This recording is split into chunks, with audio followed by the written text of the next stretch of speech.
नमस्कार, स्वराज एक्सप्रेस में एक बार फिर से आपका स्वागत है। मैं हूं आपके साथ ऋषभ सोनी और इस वक्त की बड़ी खबर कर्नाटक से आ रही है, जहां पर 2024 विधानसभा सीटों के लिए मतगणना जारी है। रुझानों में बहुमत की ओर कांग्रेस, बीजेपी 85, कांग्रेस को 113 सीटों पर शुरुआती बढ़त मिली है।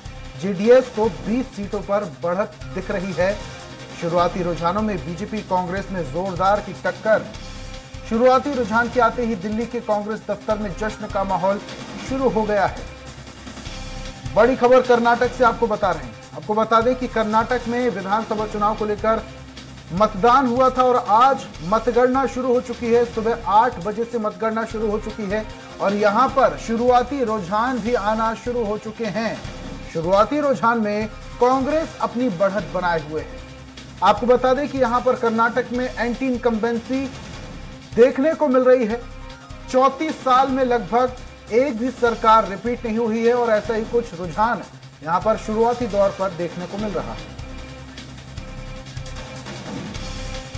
और इस पर हमारे साथ स्टेट एडिटर अजय त्रिपाठी जी जुड़े हुए, सीधा उनके पास चलते हैं। अजय जी, आज कर्नाटक में मतगणना शुरू हो चुकी है। सुबह 8 बजे से मतगणना शुरू हो चुकी है और जैसा कि अनुमान लगाया जा रहा था ई दिना के दौर पर, जो कि वहां की लोकल एजेंसी है और मतगणना को लेकर सर्वे किया गया था ई दिना के द्वारा, और अब शुरुआती रुझान में ई दिना का भविष्यवाणी देखने को मिल रही है। कांग्रेस अपनी बढ़त बनाए हुए है, क्या कहेंगे इस विषय पर? देखिए, कर्नाटक की अगर बात करें तो मुझे लग रहा है कि कर्नाटक में जो अनुमान लगाया जा रहा था लगभग उसी दिशा में जा रहा है। हम लोगों ने भी जो अनुमान लगाया था, एनालिसिस किया था, उसी दिशा में चुनाव आगे बढ़ रहा है। असल में जो एक आप देखिए ऋषभ की पूरा जो वोटों का जातीय वोटों का ध्रुवीकरण है वो उसमें साफ दिखाई पड़ रहा है।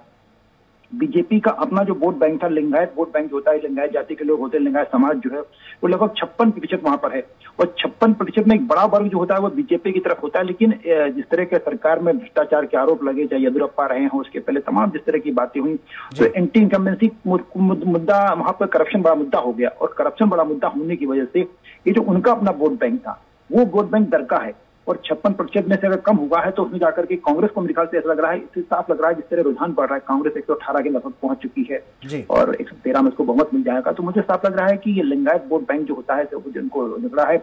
और बोकलिंगा की बात करें, बोकलिंगा का जो वोट बैंक होता है लगभग 30 to 35% के लगभग बोकलिंगा समाज के लोग हैं और वो एक बड़ा वोट बैंक कांग्रेस का है। तो कांग्रेस का अपना वोट बैंक कायम रह गया और जो लिंगायत समाज के वोट उसको मिलते हैं, वैसी स्थिति में उसलिए कांग्रेस बढ़त बना गई। दूसरा एक बड़ा जो राजनीतिक प्रभाव मुझे दिखाई पड़ रहा है कि निश्चित रूप से कुमारस्वामी बेहतर काम करते हैं, कुमारस्वामी अच्छे हो सकते हैं, लेकिन उनके पिता का जो आभा मंडल था, उनके पिताजी की जो झमक हुआ करती थी देवगौड़ा साहब की, वो उसमें नहीं दिखाई पड़ती। और स्वाभाविक रूप से चाहे देखिए आप कहीं भी देखिए, किसी भी स्टेट में, हरियाणा में जाइए, देवीलाल चौधरी साहब कितने आरोप लगे, उनके जाने के बाद उनके लोग उनको संभाल नहीं पाए।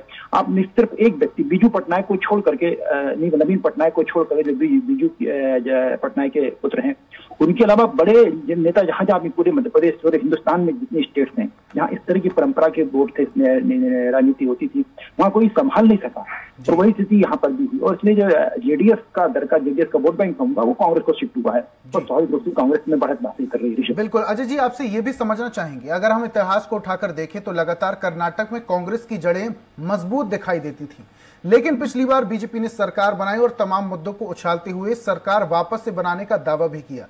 लेकिन अभी शुरुआती रुझान कुछ और कहते हैं, जिसको देखते हुए कांग्रेस में दिल्ली के दफ्तर में जश्न मनाना भी शुरू कर दिया गया है। क्या लगता है आपको कि ये आत्मविश्वास है या फिर अति आत्मविश्वास कांग्रेस का?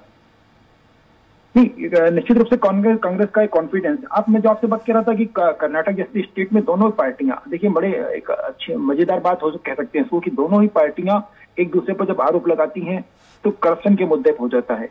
करप्शन का मुद्दा देखिए, बीजेपी में जब येदियुरप्पा सरकार थी तब भी करप्शन का मुद्दा सबसे बड़ा हुआ। फिर उसके बाद जब बीजेपी का आरोप, और बीजेपी के आरोपों की सूची में भी D K. Shiv Kumar and company का पूरा जो माइनिंग का कारोबार है, करोड़ों अरबों रुपए का माइनिंग का, अगर उसको देते हैं तो दोनों, बल्कि कांग्रेस में तो शिव कुमार के खिलाफ उनकी पार्टी के अध्यक्ष ने चिट्ठी लिखी सोनिया गांधी को।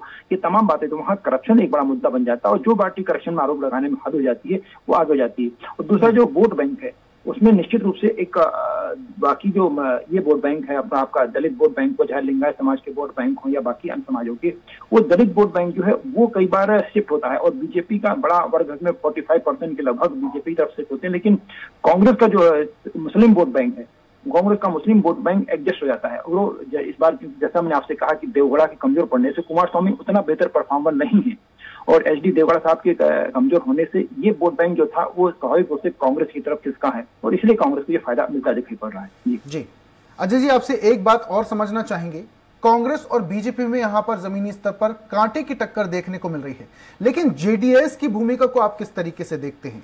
ये सवाल मेरा इसलिए है क्योंकि जेडीएस खुद तो सरकार नहीं बनाती, लेकिन सरकार बनाने में अप्रत्यक्ष रूप से पूरी तरीके से भागीदारी देती है, या यूं कहें कि जेडीएस को किंग मेकर भी कहा जाता है।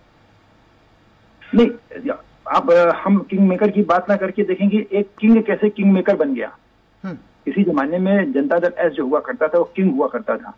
वही मैंने आपसे कहा कि जितने भी बड़े नेता हैं, आप देखिए सभी जगह, जो आपसे बात कह रहा था मैं कि उत्तर प्रदेश में देखिए, उत्तर प्रदेश में क्या बेहतरीन आभा मंडल हुआ करता था मुलायम सिंह यादव जी का।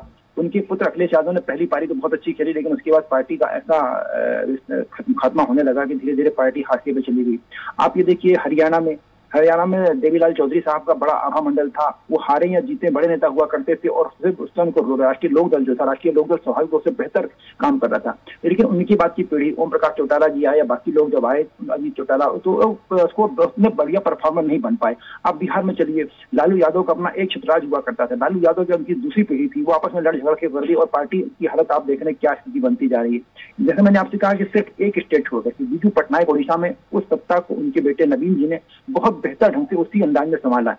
आप यहाँ देखिए केरला में देखिए, तमिलनाडु में देखिए एसलिन की क्या स्थिति बन गई, क्योंकि बड़े नाम जितने हुआ करते, जयललिता के भतीजे सचिव और भतीजी कोई भी उसको नहीं संभाल पाए, सेकंड पीढ़ी कहीं नहीं संभाल पाई। वही स्थिति जो आप ये कह रहे हैं कि किंग हुआ करता था जनता दल सेकुलर, देवगढ़ा की मजबूत रहने से, देवगढ़ा के कमजोर पड़ने से, उनके बीमार होने से कुमार स्वामी उतना बेहतर परफॉर्म नहीं कर पाए, इसलिए धीरे धीरे वो किंग से किंग मेकर की भूमिका में आ गया। और निश्चित रूप से किंग मेकर की भूमिका, अगर कांग्रेस 113 को जिस तरह अब लग रहा है कि कांग्रेस 113 सीटें क्रॉस कर लेगी, कांग्रेस अगर 113 सीटें क्रॉस कर लेती है तो स्वाभाविक रूप से किंग मेकर की जरूरत उसको नहीं पड़ेगी। ऐसी स्थिति में सबका, अब जो कांग्रेस का अपना अनुमान है, उसको लग रहा है कि इसको बहुमत मिल जाएगा, और उसको भरोसा है जो मुस्लिम, जैसा मैंने आपसे कहा कि जो लिंगायत वोट बैंक भले बीच में दरार हुई है, और लिंगायत वोट बैंक जो था लिंगायत समाज के, चूंकि उनकी तरफ येदियुरप्पा उसी समाज से आते हैं, इसलिए खिसका है वो थोड़ा सा जनता दल एस की तरफ। लेकिन मुस्लिम वोट बैंक जो जनता दल एस के पाले में हुआ करता है पूरी तरह कांग्रेस के कब्जे में आता दिखाई पड़ रहा है, और इसलिए इस तरह के परिणाम यहाँ पर दिखाई पड़ रहे हैं। जी अजय जी, एक आखिरी सवाल आपसे करना चाहूंगा। इस बार बीजेपी भ्रष्टाचार के मुद्दे पर चुनाव कर्नाटक में लड़ रही है। कुछ समय पहले की अगर मैं बात करूं तो गृह मंत्री अमित शाह कर्नाटक गए थे, और वहां पर चुनावी रैली के दौरान उन्होंने एक भाषण दिया था कि इस बार अगर वापस से बीजेपी की सरकार बनती है तो कर्नाटक को पूरी तरीके से भ्रष्टाचार मुक्त कर दिया जाएगा, जबकि लंबे वक्त तक, या यूं कहें 5 साल तक उन्हीं की सरकार, माफ कीजिएगा 3 साल तक उन्हीं की सरकार थी। अब भ्रष्टाचार के मुद्दे पर बीजेपी ने अगर चुनाव लड़ा है और वापस से बीजेपी की सरकार बनती है या कांग्रेस की सरकार भी बनती है, तो भ्रष्टाचार एक बड़ा मुद्दा रहने वाला है। भ्रष्टाचार को लेकर दबाव दोनों पार्टियों में देखने को मिल सकता है। देखिए, वो भ्रष्टाचार इशू इसलिए नहीं बन सकता कि दोनों, पता मैंने आपसे शुरू में कहा था कि ऋषभ, वहां करप्शन दोनों, येदियुरप्पा सरकार जब हुआ करती थी तब भी करप्शन एक बड़ा मुद्दा था, करोड़ों रुपए कमाने को, वहां पर कि सुषमा स्वराज जैसी बड़ी नेता भी ऐसे आरोपों में घिर गई थी। और उसके जब कांग्रेस का अपना वजूद है, कांग्रेस में भी डीके शिवकुमार पे कितने आरोप हैं आप खुद देख लीजिए। तो माइनिंग का जो वहां पर माइनिंग कारोबारी है दोनों ही पार्टियों में, वो करप्शन का बहुत बड़ा मुद्दा होता है। और अमित शाह कितना भी कहते हैं लेकिन जनता समझ रही, तो आप आरोप करप्शन पे लगा रहे, आपकी सरकार थी तब भी करप्शन बड़ा मुद्दा था। और ऐसी स्थिति में ये कि करप्शन बड़ा मुद्दा होने की वजह से चुनाव में कोई फर्क पड़ रहा है, ये मुझे नहीं लगता, क्योंकि करप्शन, दोनों पार्टियां करप्शन के मुद्दे पर घिर जाती है, एक दूसरे पर आरोप लगाती है। मुझे तो लग रहा है कि वो जो येदियुरप्पा को हाशिए पर किए जाने से, येदियुरप्पा को बड़ा मार्गदर्शक मंडल जैसे में जाने से, जो ये इनका जो लिंगायत समाज का वोट बैंक था वो दरका है, और लिंगायत समाज का वोट बैंक दरकने की वजह से कांग्रेस को फायदा हुआ है, बीजेपी का नुकसान उस वजह से हुआ। दूसरा जो मैं कह रहा था कि वो जो, अगर आप उसकी रीजनल वाइज बात करें तो रीजनल वाइज बात हुआ करती थी, वहां पर जो ओल्ड मैसूर इलाका है, ओल्ड मैसूर इलाके में 64 सीटें हैं, और 64 सीटें में बड़ा कब्जा बीजेपी हुआ करता, पर क्योंकि एक समाज का वोट बैंक अलग हुआ, जातीय वोट बैंक अलग हुआ है, और मुसलमान संगठित हुआ है, कुछ घटनाएं जो बीच में हुई चुनाव के, उससे मुसलमान संगठित हुआ है, तब केरला स्टोरी जैसी इश्यूज हुए, तो मुसलमान के संगठित होने से कांग्रेस को फायदा हुआ, और इसलिए अकेले ओल्ड मैसूर में बीजेपी को बड़ा नुकसान दिखाई पड़ रहा है, जैसा हम साफ स्क्रीन पर देख पा रहे हैं। तो ओल्ड मैसूर अकेले में अगर सीटें कम हो जाती है बीजेपी की, जिसका अपना बाहुल हुआ करता है, अगर जैसे मालवा की बात करें, मालवा में अगर हमारा सीट कम होती है बीजेपी की, तो समझ जाती है कि पार्टी सरकार जा रही है। यही स्थिति वहां बन गई। ओल्ड मैसूर इलाके में जो बीजेपी का बड़ा वोट बैंक हुआ करता है लिंगायत समाज की वजह से, वो दरक रहा है, वो साफ दिखाई पड़ रहा है स्क्रीन पर। इस वजह से बीजेपी सत्ता से बाहर जाती दिखाई पड़ रही है। ठीक है, बहुत बहुत शुक्रिया अजय जी, हमारे साथ तमाम जानकारियां साझा करने के लिए और अपने तर्क रखने के लिए बहुत बहुत शुक्रिया।